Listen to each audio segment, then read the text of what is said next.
Welcome to Idaho Today. I'm Lauren, filling in for Melissa, and today we are celebrating one of fall's favorite fruits and one of my favorite fruits, pears. And before we get into it, as you can see, we're going to be making some really yummy stuff. It smells so good in here. We would love to speak with Matt Williams from Waterwheel Gardens. He's here to share everything that you need to know about this seasonal favorite, the pear. Matt, welcome to the show. Thank you for having me. You are a pear farmer. I am a pear farmer. Tell us about that. Well, among pears, other things as well. We grow a lot of things, but pears are one of them. And Emmett, Idaho is a great place for growing fruit of all kinds. And pears are a later season fruit that store really well, especially these D'Anjou pears that we're working with today. And so yeah, they're very versatile, like you were saying, savory dishes and sweet dishes. You know, one of my favorite things that you wouldn't think is good with pears is pizza. I love like pears on a pizza with like that saltiness, maybe some balsamic, very good. At Waterwheel Gardens, tell us a little bit more. You've said a little bit about the variety, obviously pears in season right now, a big favorite. What other things are you growing at Waterwheel? We grow all kinds of berries and grapes and lots of cherries, peaches, apricots, plums, you name it.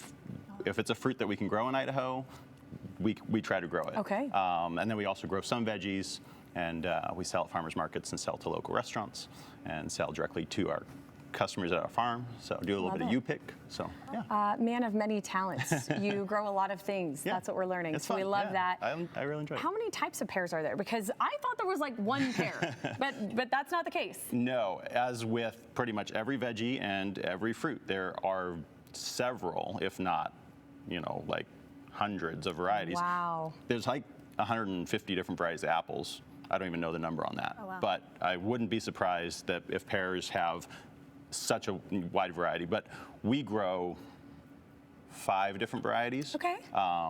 Maybe 6 different varieties. We grow a red D'Anjou pear. We grow these D'Anjou pears. We grow Bartlett pears. We grow a Moonglow pear, which is that's just fun to say. Moonglow. which is similar to a Bartlett pear. Okay. And then some Bosc pears as well, which are the brown-skinned later season pears as well. Perfect. And then we also have some Asian pears, the 20th century Asian pears that have like the yellow skin, that are crispy, more like an apple, and they're really tasty too. So, well, I know that Chef Nikki and Angie, the pie lady, both love cooking with pears. Yes. So we're excited to get into this. When we're selecting pears at the grocery store, any tips? Or if we're going to the farmer's market, any tips? So, fruit that you find on the shelves at the supermarket has been picked for shipping. So you do want to find something with color, will have the most flavor.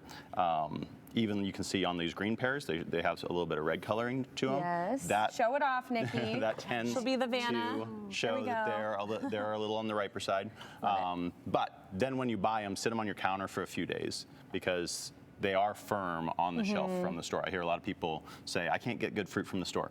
And I think part of that comes from them buying at the store, taking it home, and trying to eat it right away. Timing. And you do need to let it ripen. Bruise so easily. Yes. Would you, if they are, like I always hear about this, put them in a brown bag and keep them in there versus like just putting them on your counter? Which method do you like You can do that. I find that as long as you put them somewhere where it's warm enough. You don't want them to be cold. You want them to be, like the warmest spot in your house. Some people put them above the refrigerator or, somewhere high up where it's a little warmer. They'll ripen a little faster that way. Nice. In a brown bag does sort of the same thing because it kind of keeps some of those gases in there. Awesome. How do you know when to pick a pear? Once they start showing some color, usually. Pears are one of the fruits that don't hang on the tree very well, usually. Apples hang onto the tree pretty tough. Pears will fall. So sometimes we have to pick pears a little sooner than we want to if we know that wind's coming in, and especially as we get into fall. And these later pears, we did have to pick a little sooner than we wanted to because of that. Some windstorms are coming in, and we were like, if we don't pick them now, there's a good chance at least half the crop's going to be on the ground before we, So. Wow. And how long does your season last right now? Like, can people still come out and pick, or are we? We're done with that. Yeah, we're pretty much done harvesting everything now. A few more apples on the trees. and we're just kind of in cleanup mode. Okay. So like but- late September or Yeah, mid-October? That first week in October, Okay. second week in October is about when we wrap up, and everything was early this year. Things bloomed early, Wow. and then everything ripened a little early this year. So Great. we've wrapped up a little early. All great tips. Yeah. Thank you so much, You bet. Matt. This Yeah. is great. We're really excited. Do not go anywhere because we are going to be cooking with Chef Nikki, and we've got Angie the Pie Lady here as well, all with some amazing recipes. That plus a giveaway coming up with Matt after the break.